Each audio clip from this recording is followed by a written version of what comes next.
주머니 안에 든 작은 캡슐 안에는 나루의 머리카락이 들어있었다. 해저도시와 공중도시의 과학은 다르게 발달한다. 언젠가는 머리카락만 가지고도 아이를 만들 수 있을지도 모른다. 그러나 그 아이가 가아와 나루의 아이가 될 수는 없을 것이다. 섞일 수 없으니까. 하늘과 바다가 섞이지 않는 것처럼. 만약 우리가 더 진화한다면, 그래서 우리가 서로 섞일 수 있게 된다면 사람들은 그걸 뭐라고 부를까?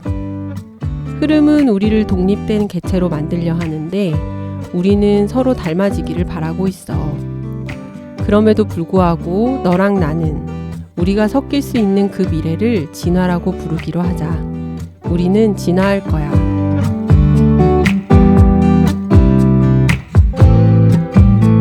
어른과 아이, 그 사이 어디쯤에서 고군분투하고 있을 우리들의 사춘기에 대해 책으로 이야기를 나누어보는 우리가 사랑하는 사춘기. 우사사 15번째 이야기 지금부터 시작하겠습니다.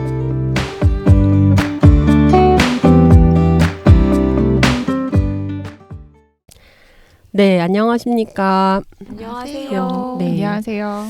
또 한 해가 가고 있다는 게 믿기지 않는 냠냠쌤입니다. 인사 부탁드릴게요. 네, 차차입니다. 역시 크리스마스는 상점가에서 느낀다를 오늘도 느낀 쿠키입니다. 네, 박사장입니다. 네, 지난번에 저희 집의 첫째가 월화수목금토일의 시간을 우리가 느끼는 대로 말하면 어떻게 되는지 알아? 이러더라고요. 그랬더니 월화수목금토 이러는 거예요. 월요일 아침 새도 있잖아요. 그거 보셨어요? 월요일 아침 새를 검색 누르시면 세상 억울한 표정의 새가 나와요. 아, 진짜요? 예, 예. 아, 있어. 귀여운 네, 조그만 너무 새. 귀여운데. 이렇게 눈이 축 내려가가지고. 그리고 이미 피곤한 얼굴. 네, 이미 피곤한 얼굴로. 그래서 차차님 이제 그 사진을 보신 거예요. 네, 너무 귀여워요. 네, 그래서 정말 이렇게 한 해가 또 가고 있는데 인생 전체를 놓고 보면 점점 시간이 빨리 가잖아요. 그래서 나중에 진짜 한 8, 90대는 금텔처럼 그냥 끝나버릴 것 같다는 생각이 들더라고요. 물론 기억력이 나빠지면은 기억이 당연히 안 나니까 더 하루하루가 그런 빨리 간다 느껴지더라고요. 그리고 이제 그 반복되는 삶을 살면은 또 기억에서 네, 지워지고. 빨리 느껴지고. 네, 오늘 저희가 가져온 책은 김학찬, 김혜원, 오문세, 장주식, 전삼회, 정현철, 최석영 작가의 단편 모음집 내일의 무게인데요. 네, 작가님들 단편 쓰시느라 애쓰시니까 다 작가님들 이름 읽어봤고요. 네, 내일의 무게 이 책 차차님께서 추천해 주셨는데 차차님께서 먼저 책 소개랑 줄거리 소개해 주시고 같이 이 얘기 나눠보도록 하겠습니다. 네. 내일의 무게는 문학동네에서 펴낸 청소년 테마 소설집인데요. 청소년들이 느끼는 불투명한 미래, 내일이라는 주제로 총 7개의 서로 다른 작가의 단편이 수록되어 있습니다. 그 냠냠쌤 말씀하신 것처럼 작가님이 서로 다른 분이기 때문에 이제 읽어드리면 오문세 작가님의 잠시 막을 내리다, 최석영 작가님의 4%, 김학찬 작가님의 엄마와 아들, 전삼회 작가님의 하늘의 파랑, 바다의 파랑, 정현철 작가님의 꽝, 다음 기회에, 장주식 작가님의 나의 욕망, 나의 상처, 나의 자랑, 김혜원 작가님의 봄이 온다. 이렇게 모두 7편이 수록되어 있는데요. 저는 이 중에서 제가 제일 인상 깊게 읽었던 김학찬 작가님의 엄마와 아들이라는 소설의 내용을 소개해 드리려고 합니다. 이 단편은 엄마가 아들을 소위 엄친아로 키워내는 과정을 김장을 담그는 과정에 비유하면서 소설이 전개되고 있어요. 읽는 분에 따라서는 소설의 구조와 내용이 대단히 섬뜩할 수도 불편할 수도 있을 것 같아요. 미리 조금 경고의 말씀을 드리고요. 소설 속 그녀, 엄마는 아들이 어렸을 때 남편을 교통사고로 잃고 혼자 아들을 이제 잘 키워내기로 결심을 합니다. 그래서 이때 그녀가 생각한 잘 키운다 라는 것은 엄마 말을 무조건 믿고 고분고분 따라오도록 모든 것을 계획하고 설계하자는 것이죠. 그래서 그녀는 요람에서 무덤까지 아이를 완벽하게 자신의 통제 아래에서 키우겠다고 다짐합니다. 이러한 그녀의 이야기 사이에 준비, 양념 만들기, 버무리기, 차곡차곡, 시식의 순서로 아들 키우기를 김장 만들기에 비유하는 마치 방송 프로그램 같은 장면이 삽입되는데요.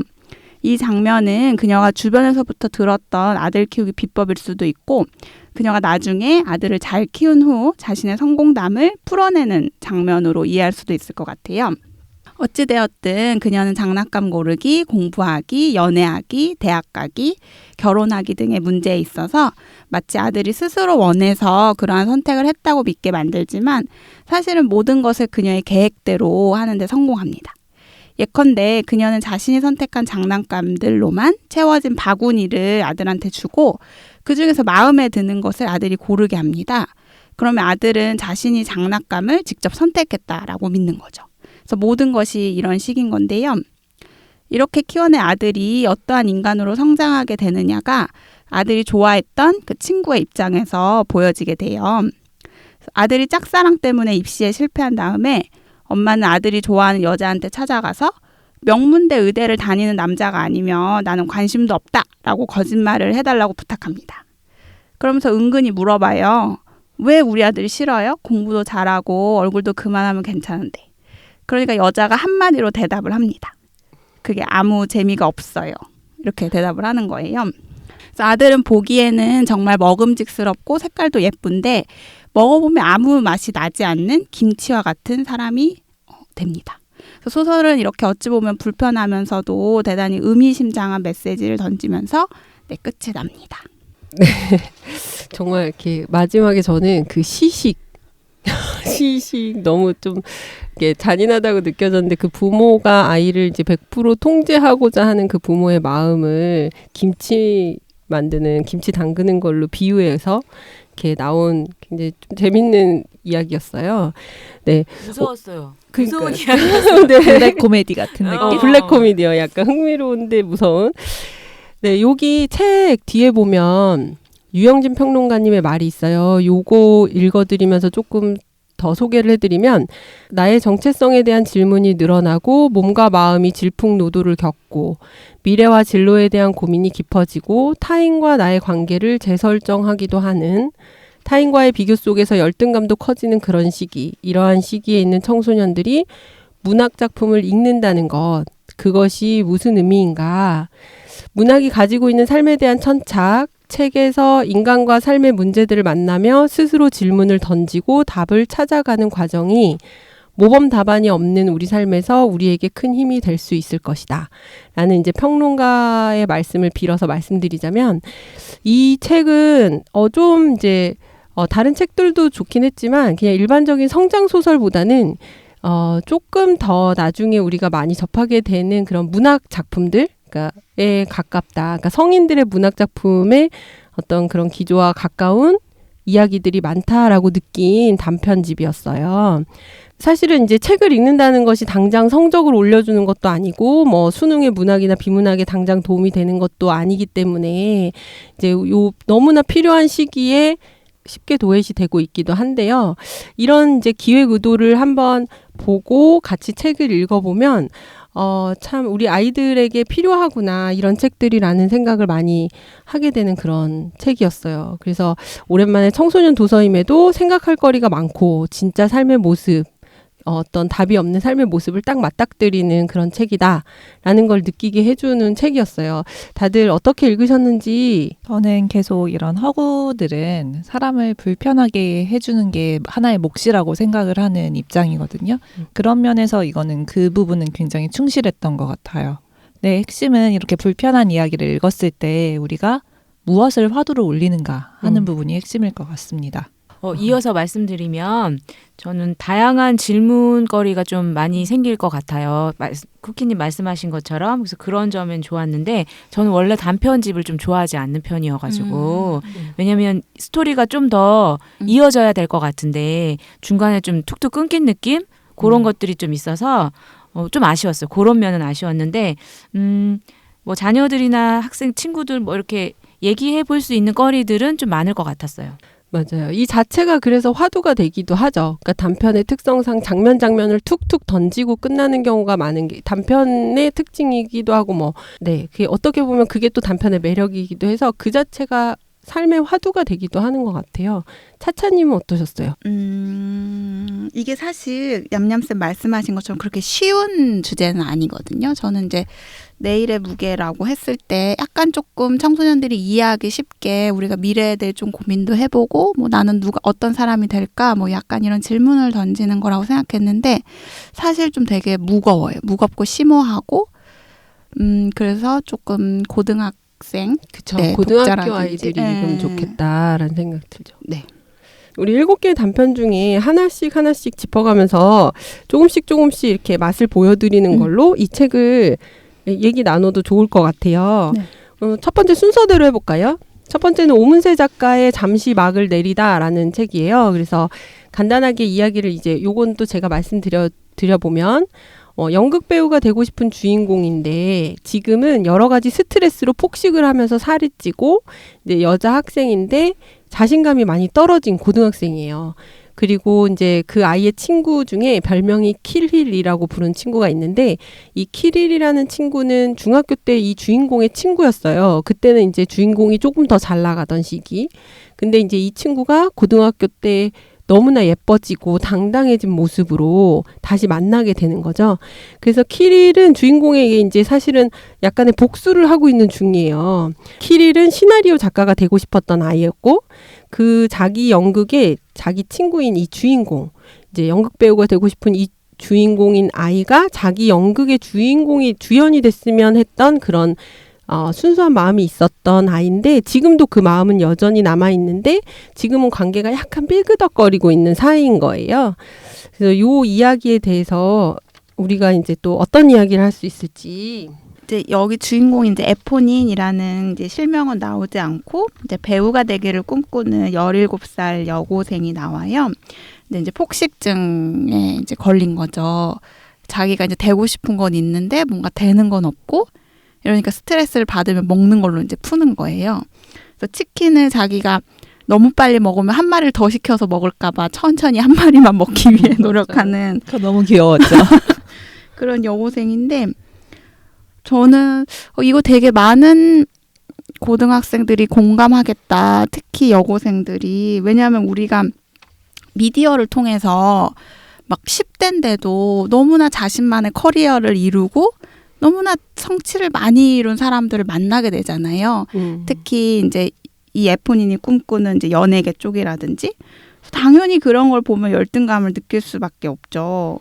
맞아요. 네. 이 소설에서는 또 그 친구 관계, 그 여고생 특유의 그 뭐라고 해야 될까? 감정적이면서도 약간 맞아요. 예민한 그런 친구 관계에 대한 것도 나오잖아요. 그런 부분도 좀 보면 공감을 많이 할 것 같아요. 여고생들은. 그쵸. 그러니까 설명하기 어려운 감정들이 나오죠. 그러니까 예를 들면 노래방에서 이 친구를 사실은 이렇게 반기지 않으면서도 일부러 초대하고 친구가 이렇게 나갔다고 생각하고 약간 뒷담을 하는데 그걸 그 친구가 듣고 약간 그런 상황을 의도적으로 이제 킬힐이 만든다든지 그렇지만 이제 나중에 그럼에도 불구하고 주인공이 킬힐을 그렇게까지 막 원수 보듯이 하거나 아주 뭐 그러지 않는 것도 되게 특이했는데 특히 운동장에서 이제 가만히 앉아 있다가 킬힐이 옆에 와서 마지막 부분에 앉아요.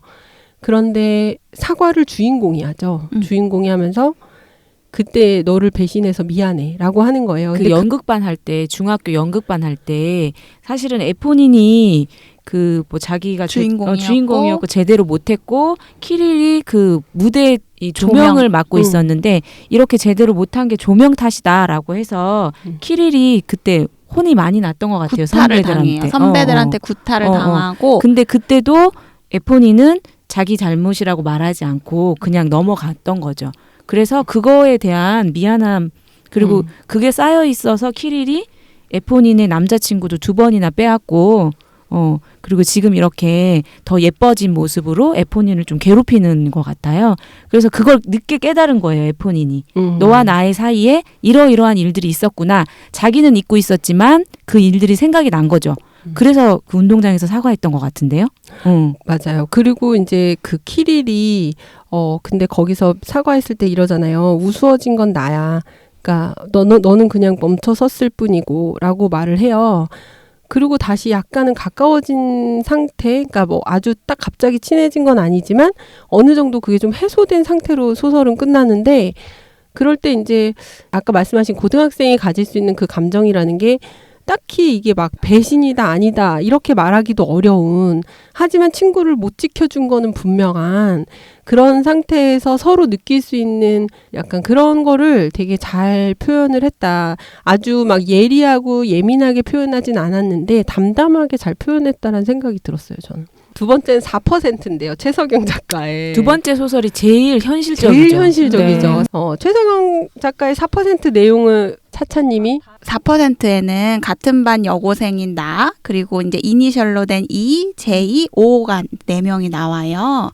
그래서 4%가 의미하는 게 뭔가 하고 읽어보시면은, 내신 1등급 비율. 4%까지면 이제 1등급을 받는 거죠. 그 얘긴데요. 그래서 같은 반 친구들을 경쟁 상대로 인식할 수밖에 없는 현실에서 이들이 다른 이에게 얼마나 위선적이고 이기적으로 구는지를 여기서 꽁꽁 얼어버리는 모습을 통해서 아주 시각적으로 나타내요. 그래서 이기적인 마음으로 가득 차게 되면은 몸이 꽁꽁 얼어가지고 냉동인간이 되거든요. 그래서 이제 경쟁 상대인 제이가 독감에 걸려서 학교를 결석하는데 제이가 수행평가 시험이 목요일이 맞냐고 물어요. 근데 나는 본능적으로 응 이라고 대답을 해요.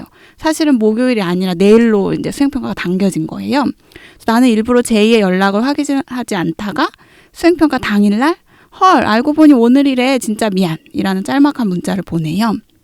근데 전송 버튼을 누르는 순간 제이가 교실 문을 열고 들어서면서 나는 손끝부터 얼어붙어요. 그래서 냉동인간이 되는 거죠. 나는 춥고 외롭고 배가 고파서 컵라면을 이제 허겁지겁 먹다가 거리를 막 질주해요. 사람들이 모두 한 방향을 향해서 전력 질주를 하는 중이었는데 나 혼자만 내가 가고 싶은 방향으로 이제 마지막에 걸어가요. 그래서 목적지는 없었지만 길을 잃은 것은 아니고 나는 내가 물살에 저항할 힘이 있다라고 믿으면서 이제 소설이 끝나게 됩니다. 네, 마지막은 조금 이제 희망적으로 끝났지만 어쨌든 지금 현재의 고등학교 아이들이 겪어야 되는 그런 경쟁 사회에서의 어려움을 굉장히 차갑고 그렇게 보여준 거예요. 막 쩍쩍쩍 얼어버리니까. 그리고 학교는 바깥 세상보다 더 춥고 그리고 그 학교에서 모범생으로 자라서 사회에 나간 그 언니가 말하죠. 언제 우리가 춥지 않은 적이 있었니? 라고 얘기하는 거예요. 그래서 이 자체가 주는 그 서늘함 이 굉장히 인상적인 소설이죠. 그리고 보면 그 물고기 네온테트라가 죽었을 때 또 다른 물고기들이 막 뜯어 먹잖아요. 그 모습도 우리 사회의 모습, 우리 학생들의 모습, 내가 누군가를 밟고 올라가야 되는 그런 거 상징적으로 보여주고 또 섬뜩했던 게 버스. 기다려주지 않잖아요. 그죠? 그냥 가버리잖아요. 그래서 네가 늦으면 누구는 기다려주지 않아. 우린 그냥 전진할 뿐이야. 직진할 뿐이야. 이런 걸 되게 상징적으로 보여주죠. 그래서 여기 냉동인간 되는 거, 버스, 네온테트라 이런 모든 것들이 되게 그 학교의 현실, 우리 학생들의 현실을 되게 차갑게 잘 묘사하고 있어요. 그래서 좀 섬뜩하죠. 읽고 나서도. 맞아요. 그리고 이 책이 이제 이렇게 큰 아이들, 우리가 지금 상대평가잖아요. 그래서 4%가 주는 의미가 결국에는 4%에 들어갈 아이들의 수가 정해져 있으니까 누군가를 밀어내야 내가 그 안에 들어가야 할 수 있는 거예요. 근데 이런 분위기에 너무 젖어 있어 버렸기 때문에 어려서부터 그래서 성인이 된 다음에도 공부나 이런 걸로 차지한 내 자리는 너무 당연한 거고 그래서 나는 당연히 그 정도의 대우를 받아야 되고 그렇지 못한 사람들은 당연히 더 못한 대우를 받아야 돼라는 것이 굉장히 그냥 기본적인 인식으로 깔려버리게 되는 것 같아요. 근데 학교는 사실 특정한 분야에 대해서 이렇게 줄을 세웠던 거잖아요. 그러니까 그 상태평가 이렇게 했던 거고 사회에 나가서 굉장히 다양해지면 서로 다양한 어떤 분야에서 또 그 아이가 인정받아야 되는 어떤 인정받을 수 있는 분야들이 있는데도 불구하고 이제 이 학교에서 이렇게 해진 그 결과물이 계속해서 사회로까지 나아가서 이제 그 자리를 완전히 약간 계급처럼 이렇게 탁탁 자리매김 하고 있는 이 현실이 사실은 이제 뭐 누구나 다 문제라고 느끼지만 지금 근본적으로 어떻게 해결하지 못하고 있는 제대로. 물론 이제 절대평가도 들어온다고 하고 끊임없이 이제 노력을 하려고는 하지만 어쨌든 땅덩이가 좁고 좋은 어떤 자리들이 한정돼 있는 상황에서 지금 이게 근본적으로 어떤 입시나 이런 것들이 해소가 잘 되지 않고 선발을 한다는 것 자체부터가 어쨌든 누군가는 줄 세워야 되는 문제니까. 그래서 이때 이런 상황에서 우리 아이들이 겪는 그런 모습들을 어떻게 보듬을 수 있을까? 이거는 진짜 너무 어려운 것 같아요. 뭐 입시 제도나 우리 사회적인 전반적인 분위기가 바뀌지 않는 한 힘들 것 같기는 해요.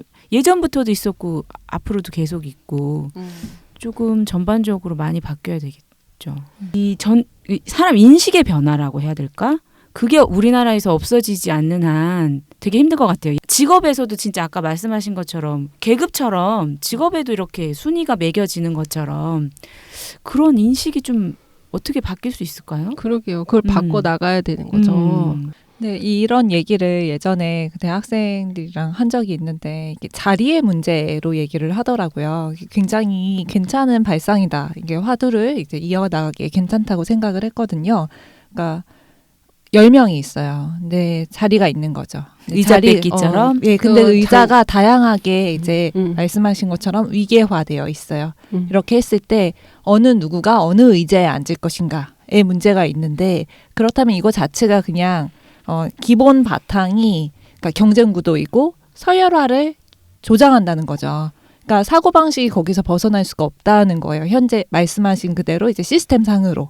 그럼 이 시스템 자체가 어떻게 개선되어야 할까의 문제는 너무나도 논란이 많은 거죠. 그렇다고 해서 평지에다가 의자를 그냥 흐트러 놓을 것이냐. 그러면은 우리 그 역사적으로 경험한 것처럼 이제 뭐 지구는 또 지구 나름대로의 경쟁이 있으니까 지구 안에서 각 국가나 아니면 각 기업 간에 이제 그것도 또한 자리이니까 이제 우리 개인의 자리뿐만 아니라 한 집단의 자리도 생각을 해야 되는 거고 뭐 이게 되게 복잡하더라고요. 얘기해야 되는 것들이. 저는 그래도 이런 문제의식을 갖고 있다는 것 자체가 중요하다고 생각해요. 그러면 크게 우리가 한 개인이 할 수 있는 힘은 비록 정말 약하지만 그 인식은 결국 어쨌든 하나하나의 그 개인들의 선택에 의해서 나가는 건 맞잖아요. 그러니까 어떻게든 인식한다는 자체가 의미가 진짜 있는 것 같고요.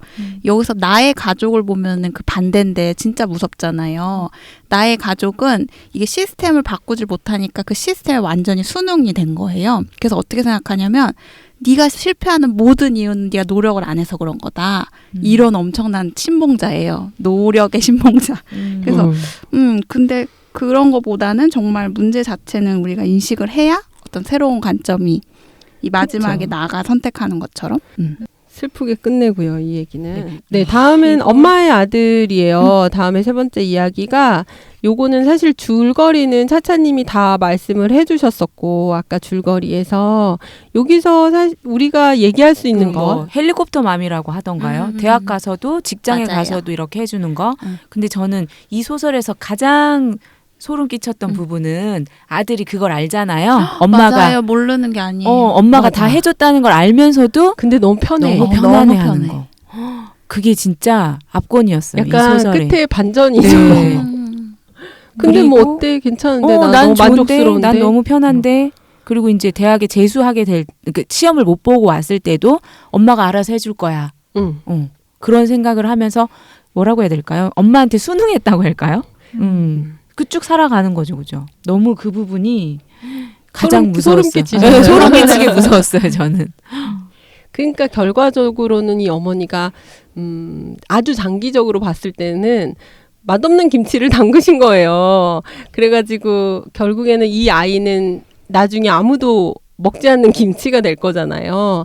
그러니까 좀 시야 자체가 되게 짧은 거죠. 그 정말 길게 내가 없는 상태에서 이 아이의 독립을 키워주지 못했기 때문에 진짜 사회에 나가서 지금까지는 사실 변수가 별로 많지 않았던 거예요. 학교라는 단순한 그런 길, 그다음에 입시라는 그 하나의 일관된 목표 이런 데서는 엄마의 컨트롤 자체가 가능하지만 이제 정말 많은 변수들이 생기는 사회에서는 불가능하실 거거든요. 회사를 골라 담을 수도 없고 프로젝트를 진행할 때도 그럼 이제 이 아이는 거기서 어떻게 해낼지. 아니, 근데 어. 저는 아까 그 마지막 부분에서 저는 이걸 읽으면서 계속 어떤 생각을 했냐면 이제 저도 이제 아이가 있으니까 어렸을 때 잘 잡아줘야 된다는 얘기는 들었지만 한편으로는 제가 아이의 사춘기를 최대한 가볍게 보내고 싶은 마음이 있어요. 그래서 여기에 대한 상담을 하다 보면 사춘기라는 것은 엄마의 세상을 깨고 나올 때의 진통 같은 거라서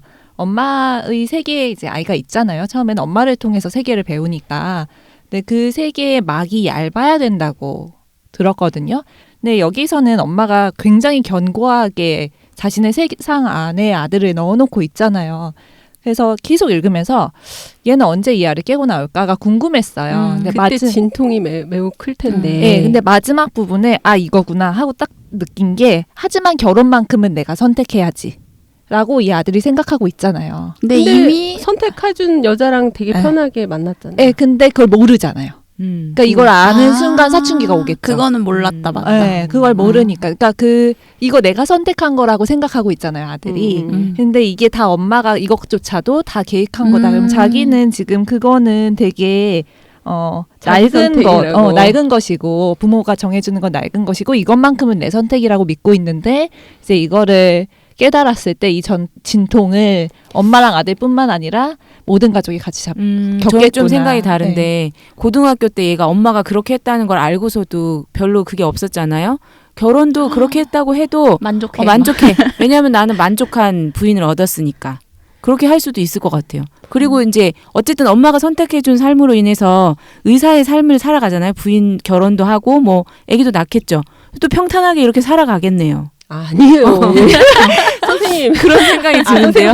그럴 수도 있죠. 근데 이제 그런- 그러면은 이제 부모님 사후 난 그것도 계속 생각하게 되긴 해요. 언젠간 한번 올 것이다. 사후에는 한번 올 것이다. 아니요, 그러니까 어느 순간이다. 계속 이게 지속될 아니, 수는 그리고 없으니까. 단순하지 않아요. 우리가 사는 삶이 의사 선생님들 이 방송 들으시면 화내실 거예요. 의사가 되면 뭐 평탄하게 그냥 아무 일도 없이 돈 잘 벌고 사는다 이렇게 생각하시면 안 돼요. 그러니까 이게 그때그때 마주치는 많은 일들이 있죠. 환자와의 관계도 있고 병원 운영도 있고 그 사이에서 벌어지는 심지어 뭐 법적 분쟁들도 있고 그런 정말 많은 문제 상황들을 얘가 부딪힐 텐데 그런 것들을 어떻게 엄마가 통제할 수 있겠어요. 그때 가면. 그러니까 언젠간 어려움이 당연히 살면서 부딪히죠. 그러니까 지금 너무 아무렇지 않게 편안하게 살고 있다고 지금 사는 사람들도 삶의 문제가 너무 무거운데 그러니까 이제 그런 거는 왜 엄마가 이렇게 정말 열심히 이렇게 자식 키우는 거에 대해 공부하셨는데 시야를 짧게 가지셨을까? 저는 이 책을 읽으면서 약간 그런 생각이 들었어요. 저는 박 사장님 말씀에도 공감하는 게 우리가 인간이 자유의지를 가지고 산다는 게 인간의 착각이다라고 보는 철학자도 많잖아요. 그런 관점에서 보면은 저는 이 아들이 죽을 때까지 그냥 아무 문제 없이 살다 갈 수도 있을 것 같아요. 그 엄마가 죽을 때까지 계셔야 돼요. 아니 우리 지금 4%와 비슷하게 이 거대 구조 안에 갇히면 맞아요. 인간 개인의 어떤 그런 힘에 대해서는 우리가 긍정하기가 너무 어려워요. 그래서 그 부분에 대해서는 좀 양유보하고 네, 다음 이야기로 넘어가 보도록 할게요. 다음에 이제 우리 요거 얘기까지만 오늘 하고 나머지는 이제 이 책 전체가 요런 어떤 문제들을 던져주고 있구나를 느끼시고 이제 한 번씩 접해보시면 좋을 것 같아요. 네 번째 단편은 하늘의 파랑, 바다의 파랑인데 개인적으로 저는 이제 이 단편집에서 제일 좋아했던 좋았어요. 네, 이야기였어요. 그리고 약간 시 같았어요. 전체적으로 하나의 단편이 한 편의 시 같다라고 느꼈던 단편이었거든요. 네, 하늘의 파랑, 바다의 파랑은 아주 미래의 이야기인데 나루라는 아이와 가하라는 아이의 이야기예요. 그래서 이제 한 명은 하늘의 세계, 그러니까 위에, 그러니까 이 지구가 살 수 없게 된 거예요. 이 지상이. 그래서 하늘로 올라간 사람, 그러니까 그 공중에다가 어떤 이렇게 뭐라 그럴까요? 삶의 거처를 마련하기 시작한 어떤 종족들이 생겨나고 그다음에 바다로 들어간 어떤 종족들이 인간의 무리가 생겨난 거예요. 그래서 그렇게 해서 또 시간이 한참 많이 지나서 이제 다들 거기에 적응을 하는 거죠. 그래서 이 공중에다가 자신의 거처를 마련한 사람들은 이 중력에 어떻게 적응하는 방법도 다 바뀌고 바다 심해에 적응한 사람들도 다 바뀌게 되는 거죠. 그러면서 몸의 모습도 바뀌고 삶의 양태들도 바뀌고 심지어 이제 물갈퀴 같은 것들도 좀씩 생겨나고 이렇게 아주 오랜 시간이 지난 다음에서의 이야기인데 공중의 세계에서 살고 있는 주인공이 가난해요. 거기에서도 빈부격차가 있고 너무 이제 그치만 하고 싶은 일을 하기 위해서 교육을 받아야 되고 이제 이러니까 이 아이가 이제 가끔씩 지상으로 내려와서 돈이 될 만한 이제 지상으로 떨어진 어떤 물건들을 수집해 가는데 그때 한번 내려왔을 때 바닷가에서 나루라는 여자아이를 만나게 된 거예요. 근데 이 나루는 바닷속에 적응한 어떤 인간의 무리였는데 완벽히 적응하지 못해서 약간 숨을 쉬어야 되는 땅 위로 나와야 되는 한마디로 바닷속에 살기에는 몸이 약한 아이였던 거예요. 그래서 가끔씩 숨을 쉬러 땅에 나올 때 가랑 한번 만나게 된 거죠. 마주치게 된 거죠. 그랬는데 둘 사이에 이제 사랑이 생겨나기 시작하고 서로의 이야기를 주고받기 시작해요. 하지만 이 둘은 어떻게 해도 만날 수 없고 섞일 수 없는 거라는 게 이제 현실인 거예요. 근데 여기서 이제 그 인트로에서 읽은 부분이 이제 가하의 이야기죠. 그래서 언젠가 우리가 섞일 수 있을까? 어떠셨어요? 저는 진짜 좀 아름답게 정말 동화처럼 시처럼 잘 읽었고요. 저는 이걸 읽으면서 그런 생각 많이 했는데 우리가 외계 생명체에 관심을 가지는 것도 어쨌든 지금 지구상에는 우리랑 그러니까 그 결합은 할 수 없지만 인간처럼 고등의 지능을 가져서 의사소통할 수 있는 다른 생명체가 없잖아요. 그래서 이제 외계 생명체를 만나면은 뭐 나는 사랑을 할 수 있을까? 뭐 이런 걸 되게 관심을 가지는 것 같은데 여기서는 원래 같은 인류였던 하나의 인간 종이 아주 오래 뭐 몇십만 년이 지나면서 서로 다른 종으로 진화하게 된 이야기잖아요. 이런 것도 굉장히 생각해보기 흥미로웠어요. 저는 나루가 심해 연구원이 되기 위해서는 아가미 수술을 해야 되잖아요. 맞아요. 그러면 가하를 만나러 올 수가 없어요.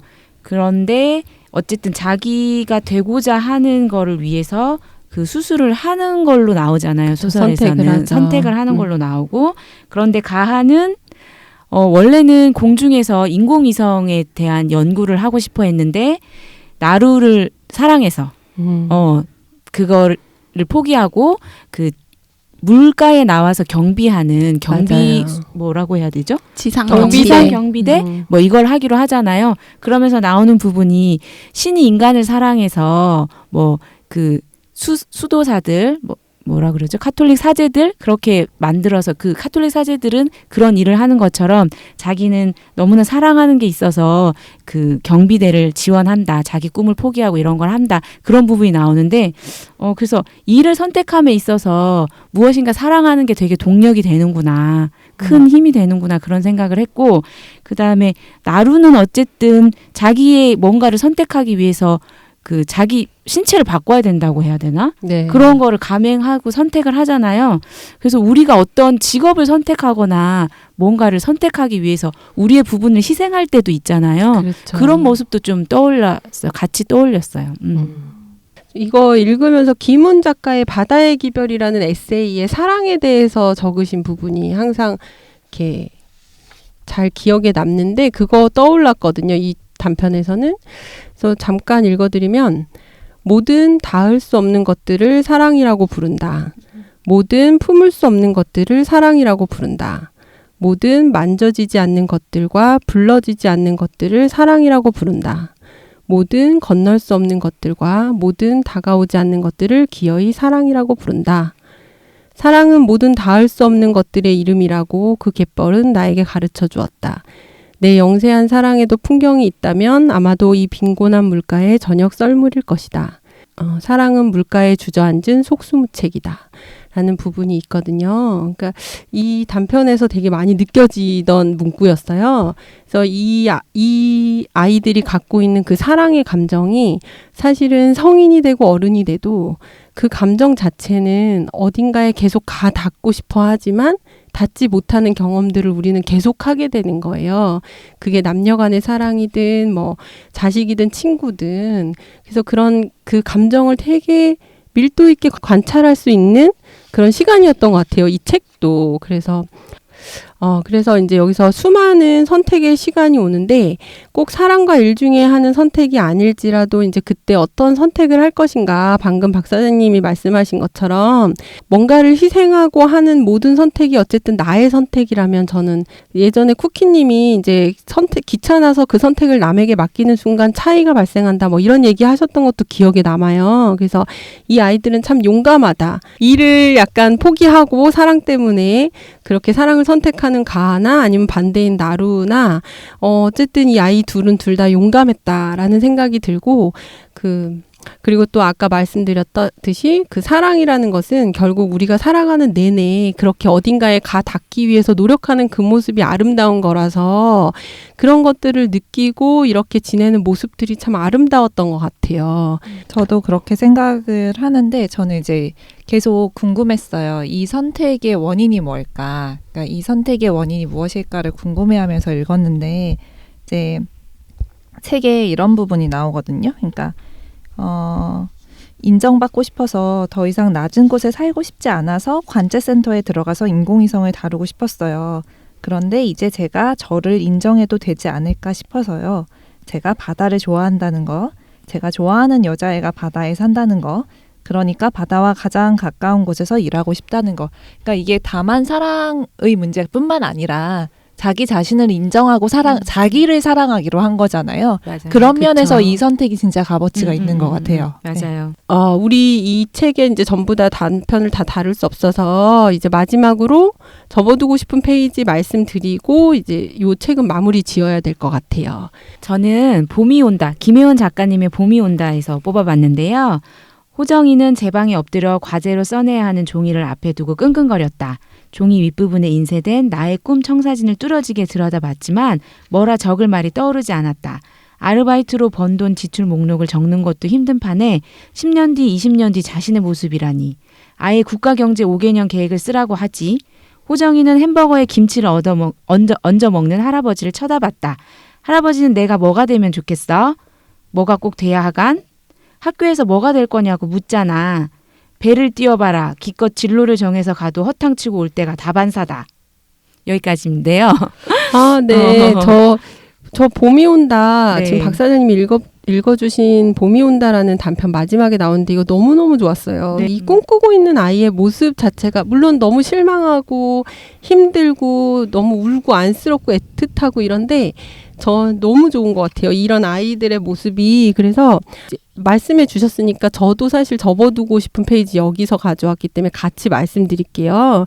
그래서 할아버지와 함께 살고 있는 호정인데 이제 엄마는 제가 하고 아빠는 멀리 돈 벌러 나가고 호정이는 할아버지랑만 살고 있어요. 그래서 당연히 경제적으로도 어렵고 이제 우연히 자기가 하나 이제 요리사가 되고 싶다라는 우연하게 가지게 된 그 꿈을 위해서 이제 요리 학원에 등록하고 싶지만 그마저도 좌절하게 되는 이제 그런 스토리 속에서 너무 따뜻하게 이야기가 진행되는데요. 제가 접어온 페이지는 이 부분이에요. 호정이가 요리학원에 등록할 수 없게 되어 혼자 노래방에 갔다가 눈물을 훔치고 돌아오는 길에 할아버지를 만나는데요. 이제 너무 많이 늙어버린 할아버지가 그날 고래를 잡았다고 신나게 말씀을 하시는 거예요. 호정이가 놀라가지고 고래만 잡으면 부자가 될 수 있을 것 같았거든요. 근데 호정이가 놀라서 어떻게 됐냐고 했는데 할아버지가 그물에 걸린 고래가 눈을 끔뻑이는데 어떡하냐. 그물을 잘라서 풀어줬다라고 말씀을 하세요.